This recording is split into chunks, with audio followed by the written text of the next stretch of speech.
This is not the kind of government that was designed by our founders of the country. It's not what was written in the Constitution. We've only had an income tax since 1913.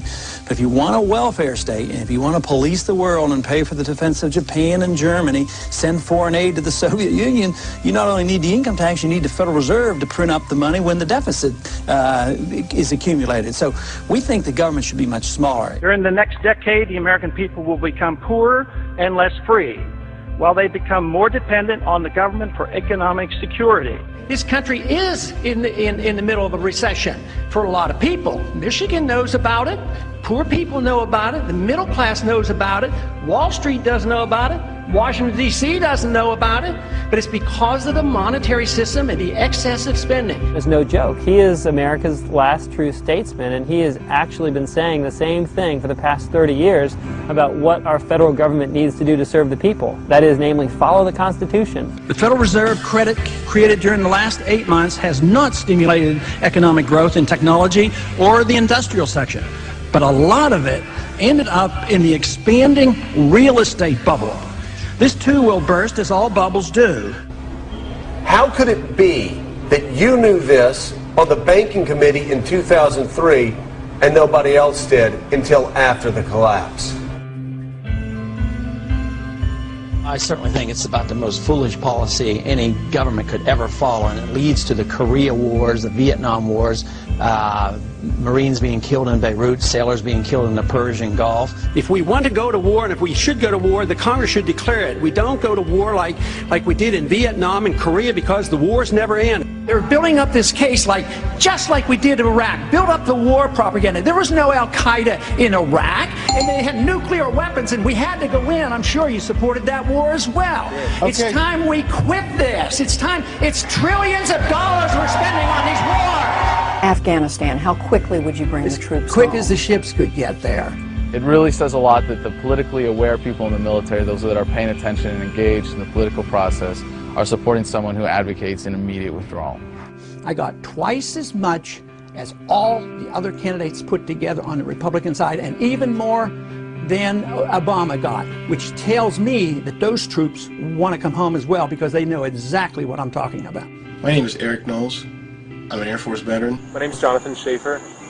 I spent 6 years in the Navy. Hello, my name is Tony Marek. I served in the Army for 8 years. I'm Alex Schlegel. I'm an 8-year Air Force veteran. Hi, my name is John Jones, and I'm a U.S. Air Force veteran. I have a cousin who's in the Marine Corps.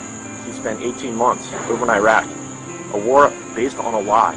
There's great reason to have hope for Ron Paul's candidacy, as he's the only veteran in the Republican primary right now, the only representative in Congress that takes his oath to the Constitution and the rule of law seriously. You sign up for the military and you sign the dotted line. You're there to defend America and the Constitution, and Ron Paul is the only person that's been doing that for a while now. I support Ron Paul because I believe he's the only candidate with the fortitude to actually stand by the Constitution. I took an oath to support and defend the Constitution, and he is the only elected representative that actually takes his oath seriously. I think he's dead on when he talks about the Federal Reserve System. It's only because the government is able to print money to pay for the war that we're able to stay at war. And that act of printing money makes us all poorer. It's been going on because we just plain don't mind our own business. That's our problem. During the last campaign, I knew what was happening. You know, they mocked me for my foreign policy and they laughed at my monetary policy. No more. President Obama has 42% of voter support, and Representative Ron Paul, 41%. Wow. I see a fantastic movement at the grassroots. This man brings together people of all races, all socioeconomic backgrounds, all political affiliations, because freedom is truth and truth is power, and we can live and be free in this country if we believe we can. What's appealing about him overall is that he is intellectually honest and that he obviously has a lot of integrity. Ron Paul is at least not a pander, he's sincere. The reason people are worked up about Ron Paul is because they sense that he's genuine, that he's not a sellout, that he's not taking money to espouse certain positions like 99% of other politicians. The one guy in the field, agree with him or don't agree with him, who doesn't go out of his way to regurgitate talking points or change what he believes to fit the audience he's in front of. You served, as you said, 20 years in Congress, but you're not going to take a congressional pension. Right. As an obstetrician, you never took Medicare or Medicaid for your patients. Never. I'm personally endorsing Ron Paul for President of the United States for 2012. A lot of stuff he says makes perfect sense. Mainstream is moving in the direction that I have been talking about for a long time. And everything he has said has been truth. And a lot of stuff Obama has said has been lies. I will promise you this, that if we have not gotten our troops out by the time I am president, it is the first thing I will do. I will get our troops home. We will bring an end to this war. You can take that to the bank. So does that mean you can tell us today that you will not change the 16-month timetable? I like Ron Paul. I think he's a cut from a different cloth than the rest of those people who are, of course, selling their souls to the corporate interests who back them. I believe that abortion should be safe and legal in this country. I will preserve and protect a woman's right to choose, and am devoted and dedicated to honoring my word in that regard. I will be a pro-life president. He came to Austin as a Democrat, and then he ran into Karl Rove, and Karl Rove whispered in his ear, he said, look, you're a good-looking guy, your politics are kind of conservative. It was easy for him to make the switch. They represent the status quo. And this is what excites so many people now. They're sick of the status quo. Suddenly, a lot of people who love the country and haven't voted precisely because they feel like it would be an insult to the great history of this country to vote for one or the other criminal are so excited at the prospect that, wait a minute, maybe the country can be saved after all. I do think you should value people who speak from the heart and who tell the truth. And you should also value people who honor the vision of your founders and respect the most sublime constitution devised by human intelligence. We want an America full of principled people. Not people who say one thing and do something else.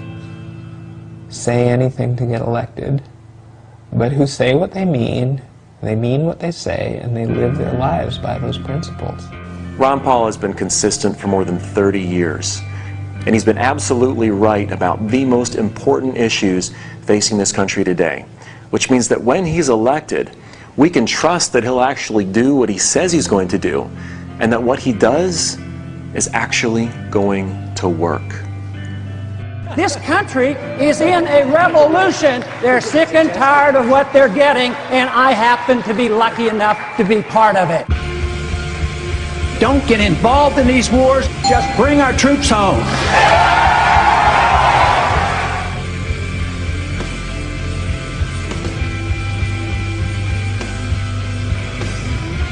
There is absolutely never a reason to give up 1 ounce of freedom for the sake of security. It won't work.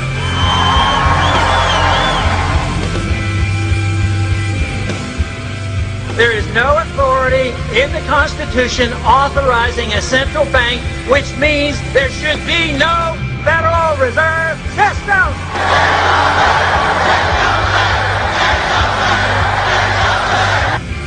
An idea whose time has come cannot be stopped by any army or any government.